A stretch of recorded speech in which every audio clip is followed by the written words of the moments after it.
Assalamualaikum warahmatullahi wabarakatuh. Inter Rama Caritas. Sekarang tanggal 15 ya. Sekarang bertepatan pada pertemuan yang kedua yang membahas tentang penilaian fisik, berkala dan laporan. Selamat menyaksikan videonya. Assalamualaikum warahmatullahi wabarakatuh. Inter Rama Caritas. Rama Caritas. Ada backsoundnya. Ada yang menjawab. Jadi sebelum untuk materi kali ini kita akan lanjut ke penilaian selanjutnya. Jadi kan kemarin udah ada penilaian keadaan dan penilaian dini. Akan nggak menjelaskan tapi memperlihatkan secara real kayak gimana. Tapi sebelum melanjutkan materi selanjutnya, kamu review dulu materi yang sebelumnya. Jadi yang sebelumnya itu aku memperlihatkan yang disebut dengan penilaian keadaan, penilaian dini. Penilaian keadaan itu kan termasuk memastikan keadaan diri penolong, terus korban serta lingkungannya sudah aman. Terus minta izin, menanyakan apa ada saksi berapa melihat ada jumlah korbannya berapa. Terus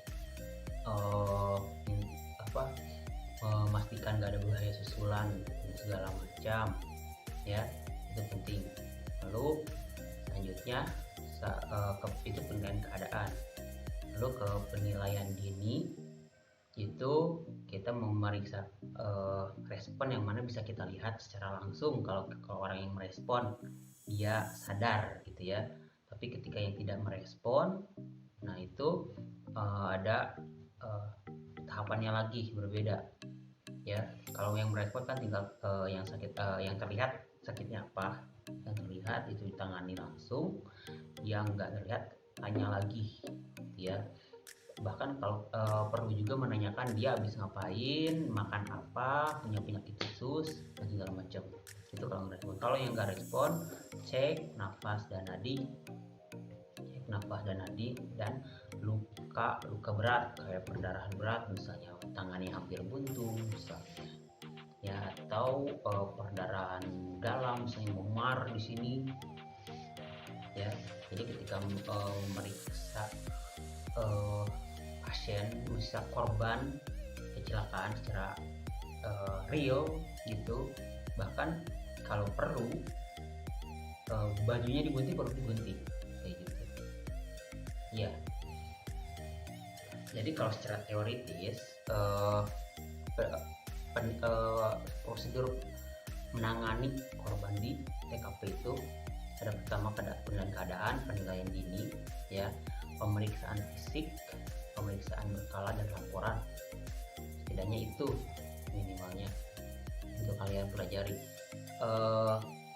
Untuk di tahapan-tahapannya jadi itu beranak lagi gitu ya. Untuk pemeriksaan fisik misalnya nanti akan kasih lihat gimana pemeriksaan fisik yang real gitu, nggak kayak tiba-tiba pasien udah diem gini gimana, nggak kayak gitu ya. Belum lagi nanti ke penanganan kasus cedera di kepala gimana, patah tulang di tangan, di kaki, posisi kakinya kayak gimana dan segala macamnya. Nah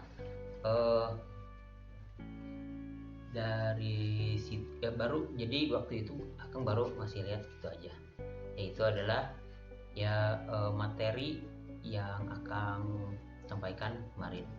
Oke, gitu aja ya. Kita masuk ke materi selanjutnya, yaitu mengenai penilaian fisik ya. Penilaian fisik kemarin kalian udah melihat gimana menilai nadi, menilai nafas, diafragma ya. Terus mungkin secara spesifiknya aku belum tahu ya, berapa normal nadi manusia, berapa nafas normalnya kayak gimana, suhu tubuh normal kayak gimana, itu kalian bisa cari sendiri. Cari saja tanda vital atau tanda orang itu hidup ya, tanda vital, ada nafas, nadi, suhu tubuh ada warna kulit dan tekanan darah, sama tanda vital ya. Nah, pemeriksaan fisik itu salah satunya masuk situ. Jadi pemeriksaan fisik itu dilakukan ketika kalian sudah memastikan bahwa si korban jalan nafasnya ada, sudah terbuka ya.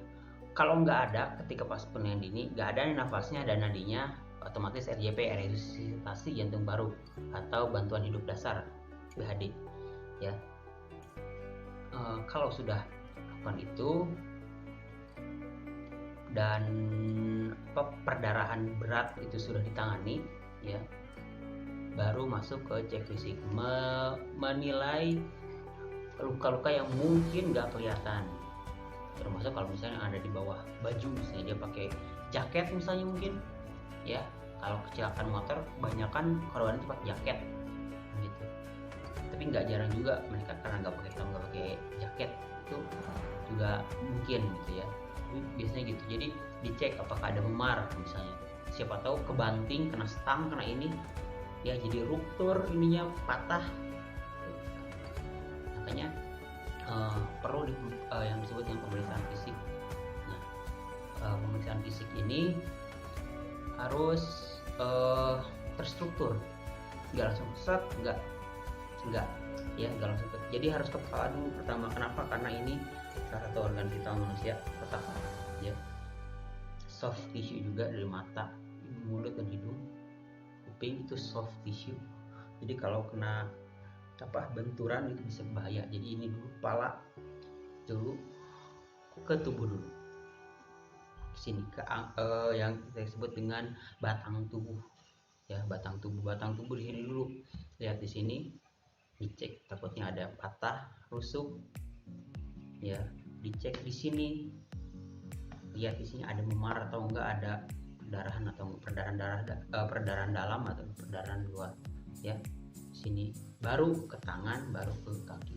Sebenarnya kaki dulu baru tangan sebenarnya ya. Kenapa? Karena aliran darah itu banyaknya ada dari panggul, dari sini 50% itu sampai ke sini, ke paha ya.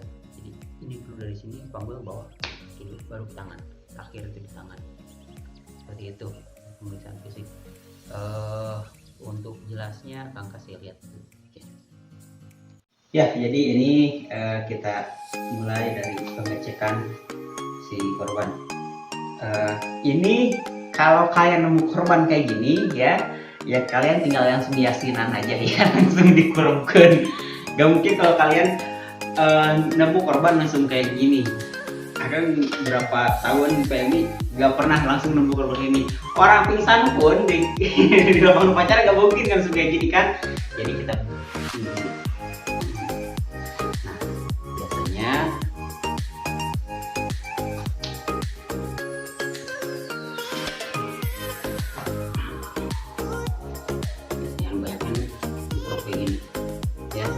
pemeriksaan fisik dalam keadaan kayak gini. Dalam realnya, ketika pemeriksaan fisik gak boleh diubah posisi korban ya, gak boleh langsung jangan. Kita nggak tahu dia ada patah tulang dalam atau enggak karena belum pemeriksaan fisik. Makanya ketika tahu pemeriksaan fisik bisa gini, kita melakukan ini dari awal ya, misalnya dari pemeriksaan diri bisa cek nadi, cek nafas, cek ada ya, itu langsung cek fisik karena nggak ada perdarahan misalnya ya, cek fisik ya. Kepala dulu cek, boleh diangkat sedikit aja, yang penting jari kita masuk, tekan sedikit, jangan terlalu tekan untuk kita menemukan ada yang yang hipo atau yang bentuknya nggak abnormal gitu ya. Jadi tekan sedikit sebelum, kan kalau sini kelihatan ya, ini kelihatan. Untuk sini patah tulang sini punggung, nah ini ya, ini Instan. Nah, tunggu nih, kita cek ini tulang belakang, khawatir ada patah tulang di ini ya. Ini dua ini pakai dua tangan, 3 jari ini. Oke. Di sini ada benjolan enggak? Terus posisi ininya lurus atau enggak? Ya. Sampai ke tulang ekor.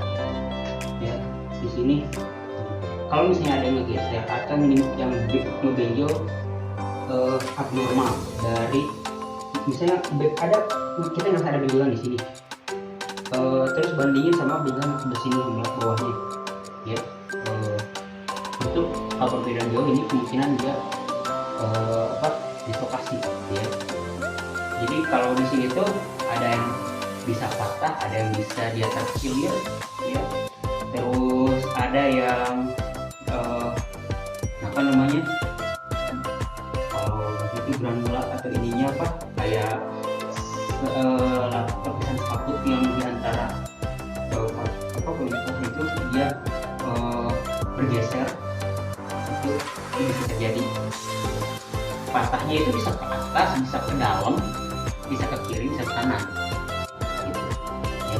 Kalau patah tulang belakang beres, baru sini cek kesehatan, ganti lagi, nah gitu lagi ya. Cek badan. Nah ini tulang rusuk dicek, satu pegang sini, satu ujung di tengah begini. Kenapa? Biar rasa kalau misalnya si ibaratnya ini tulang rusuk ya, ketika kita pegang di tak begini, kalau patah ini bakal naik ke atas, bakal terasa sama ini yang pegang sini. Jadi lihat apa ada yang luntur atau enggak ya. Kalau perut ya jangan sungkan, makanya butuhnya kita minta izin ke orang yang berwenang kalau ada keluarganya ya, itu gitu, Pak maaf saya mau cek bagian perutnya perdarahan dalam, buka ya, memar enggak gitu. Ya kayak gitu, beres perut kan. Kalau di lomba kuadran kanan atas, kuadran kiri atas, kuadran kanan bawah, kuadran di bawah ya. Itu kenapa dikatakan, karena untuk pengetahuan kita sebagai klasifikasi. Belah sini kuadran kiri atas ada apa, kuadran kanan kiri bawah ada apa gitu, kuadran kanan bawah ada apa gitu. Jadi ketika ada luka di sini, oh kemungkinan yang kena adalah organ ini gitu ya. Beres itu hip panggul dicek. Kenapa diginiin? Kalau di lomba kan kayak gini ya, ini ya lomba ya. Kalau misalnya keadaan kayak gini sama ini aja, cek ini berubah atau enggak ya. Cek juga bawah sini takutnya ada, dan kalau misalnya panjang langsung ya.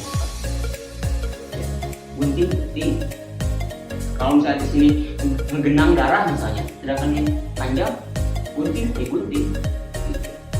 Ya kalau susah dibuka, kalau misalnya ada perdarahan darah terus tapi ini kelihatan menjendol, patah tulang nih, menjendol doang nggak keluar gitu, kan mungkin diturusin terus diangkat kan ya, kan nggak mungkin ya, jadi harus dipotong, ini udah potong gitu. Ya ini ada dua ya, ini ada dua ring betis cek ya.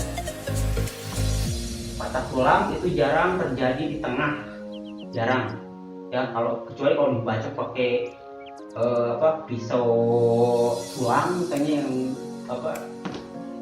tempat jagal tuh, nah itu biasanya bisa.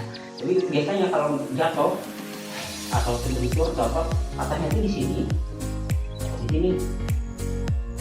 patahnya itu.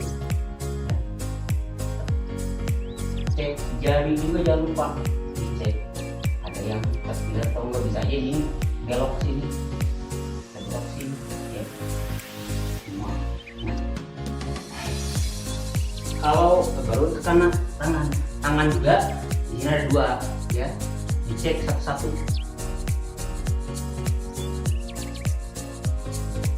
Ini ke sini. Dicek. Nah, pertanyaan ketika kita menemukan patah tulang dalam keadaan kayak gini, misalnya kakinya kayak gini, kakinya kayak gini, katanya di sini. Gimana caranya? Ya harus dibidai dalam keadaan ini. Gitu. Gimana caranya ketika kita membidai? Itu jangan banyak pergerakan, jangan diginiin dulu. Digini dulu gak mungkin. Jangan. Ya. Tetap kalau misalnya dia ketemunya gini, dibidai dalam keadaan gini. Ya. Nanti itu akan bahas segi pembidaian. Terus pembidaian. Begitu juga tangan. Kalau udah aman, ternyata gak ada patah tulang, ya gak ada patah tulang, sama patah tulang tulang belakang baru dibenerin dulu, ya dilurusin. Nah, biarin. Ini kenapa ini biarin gitu aja, biar gak terlalu banyak pergerakan, ya. Baru dari situ dicek lagi nafasnya, gitu. Kalau udah dinilai nggak ada luka lain yang belum ditangani, cek nafasnya, nadi, oke.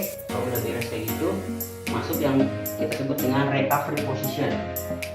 Kalau semua udah selesai, kalau nggak ada patah tulang segala macam, masuk ke recovery position. Khususnya kalau gangguan nafas, gangguan jantung, terus masuk ke recovery position. Kemudian kasusnya tenggelam, gagal jantung, ya itu recovery position. Tangan begitu, tangan terus sebelum ini.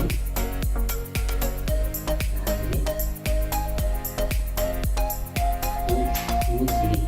Kalau kaki yang ini begini, otomatis dia harus gitu.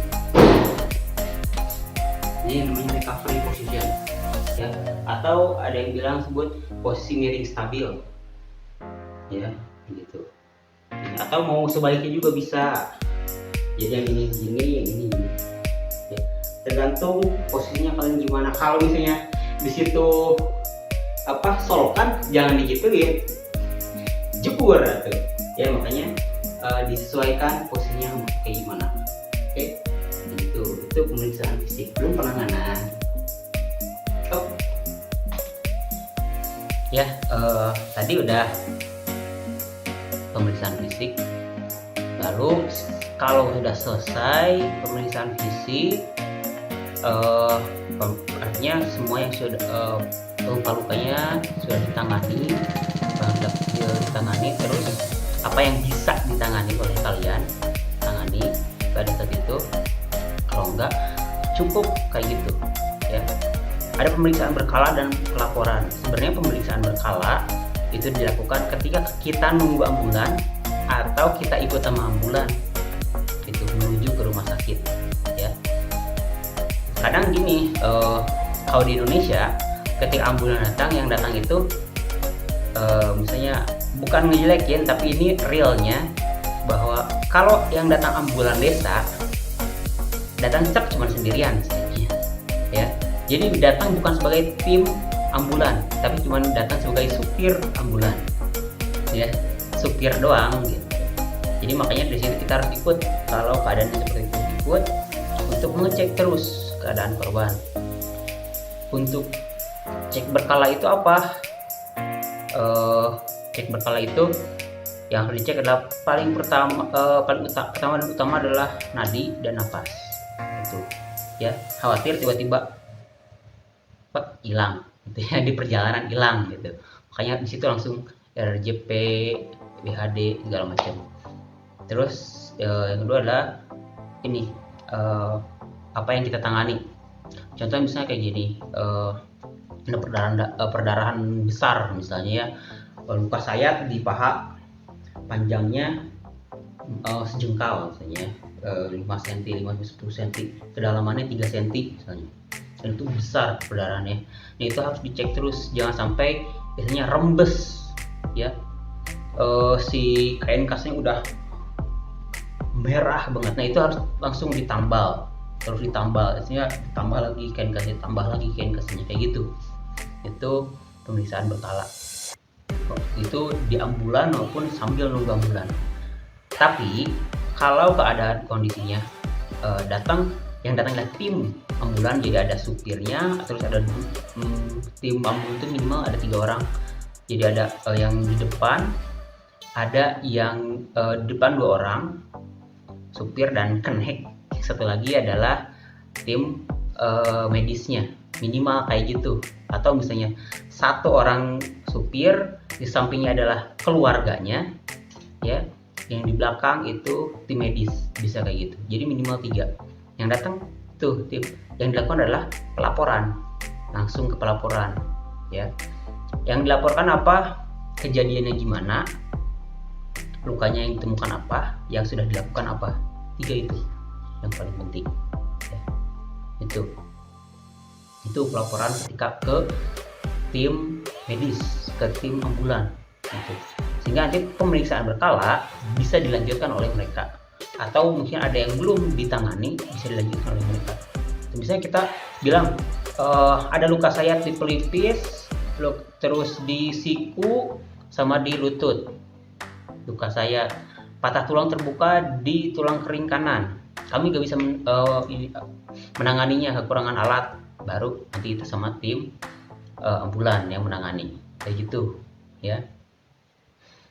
Terus kalau misalnya kalian keadaannya itu supir, cuma ada supir ambulan doang ya, kayak gitu kan, pas di ambulan kalian melakukan pemeriksaan berkala segala macam, pas masuk ke IGD ya, instalasi gawat darurat, masuk sana bilang, Pak, saya kami membawa pasien gawat darurat, kecelakaan atau kecelakaan gitu. Lukanya yang kami temukan ini, tangannya ini. Udah nanti langsung baru dipersilahkan bawa masuk, kayak gitu ya. Beda lagi kalau misalnya kalian bilang saya bawa pasien rujukan, nah itu beda lagi ya. Berarti kalian ngejemput pasien ke rumah sakit, nah itu beda lagi, itu pasien rujukan sebut. Jangan bilang pasien rujukan kalau dalam keadaan darurat, bilangnya pasien darurat, pasien gawat darurat, atau pasien kecelakaan ya, kayak gitu. Itu pelaporannya di rumah sakit. Itu keadaan real ya. Terus teknisnya gimana, nafas normal, nadi normal, kayak gimana. Nah itu untuk menilai nafas, menilai nadi, kalian harus benar-benar dihitung ya. Untuk nafas seukuran akang dewasa itu 12 kali per menit ya, dihitung sampai 1 menit. Kenapa? Karena ritmenya itu kadang berubah-ubah, sama kayak nadi juga berubah-ubah ya. Dihitung sampai 1 menit ya, itu 12 kali per menit. Kalau untuk nadi itu adalah dari untuk remaja biasanya rentannya 60 sampai 90, tapi untuk dewasa itu untuk dewasa 60 sampai 90, kalau untuk remaja balita ke bawah itu 90 sampai 120 ya. Kenapa? Karena nadi itu memperlihatkan kemampuan jantung memompa ke seluruh tubuh. Semakin kecil tubuhnya, semakin cepat pompaannya ya. Jadi semakin banyak juga denyut nadinya gitu. Makanya di rentangnya cukup banyak gitu ya. Itu yang dicek terus normal atau enggak ya. Kalau misalnya suhu tubuh, tekanan darah, warna kulit itu sampaikan juga ya. Kalau misalnya ada perubahan, terutama kalau ada perubahan, bukan kalau ya, tapi terutama ada perubahan, pasti ditemukan warna kulit di sini biru, sekarang udah normal, itu artinya kemajuan bilang, sebutin tadi ketemu pucat, tapi karena sudah kami tangani, mungkin diperbaiki sirkulasi darahnya, posisi tubuhnya kan jadi merah kayak gini gitu. Ya, kenapa itu butuh diagnosis ke depannya dokter, apakah mungkin dia dehidrasi atau punya penyakit lain, itu dokter yang menangani gitu ya. Seperti itu. Jadi itu prosedur penilaiannya dari penilaian keadaan awal, dari mulai kita ngelihat diri sendiri sehat atau enggak, pakai APD atau enggak, keadaannya udah diamankan oleh petugas atau belum, ya, menenangkan warga yang riweuh, ya, itu termasuk bagian dari prosedur harus, ya. Makanya satu kualifikasi untuk bisa jadi seorang penolong pertama itu kan mampu bersosialisasi, mempunyai kematangan emosi, gitu, ya. Terus ketika kita melihat ada penilaian dini nih, nafas, nadi, kita belum diajarin RJP, jujur bilang, masuk ke kualifikasi selanjutnya itu jujur dan dapat mengukur kemampuan diri atau kemampuan terukur secara sertifikasi gitu. Jadi jujur, misalnya kalau ada ini gak ada nafas, gak ada nadi harus di RJP atau BHD, sedangkan kalian belum dipelajari, bilang gitu ya. Atau minta coba tanya petugas, ada yang bisa RJP nggak gitu. Kenapa? Karena nggak bisa sembarangan, itu ada ritmenya, ada hitungannya, ada sampai kedalamannya, ketika ini posisinya harus benar gitu ya. Itu ada tingkatan khususnya yang mana untuk Wira belum sudah dihilangkan, nggak diminta untuk belajar mengenai itu karena itu terlalu jauh ya, kayak gitu. Jadi harus jujur dan mampu mengukur kemampuan diri sendiri. Dari situ penilaian dini, cek nafas, cek nadi, cek respon juga, cek perdarahan berat. Masuk situ yang ditangani awal ya. Baru situ tadi penanganan fisik, dicek luka-luka yang nggak terlihat, patah tulang terbuka, patah tulang tertutup, mungkin perdarahan dalam ya. Terus mungkin kelainan lain kayak memar,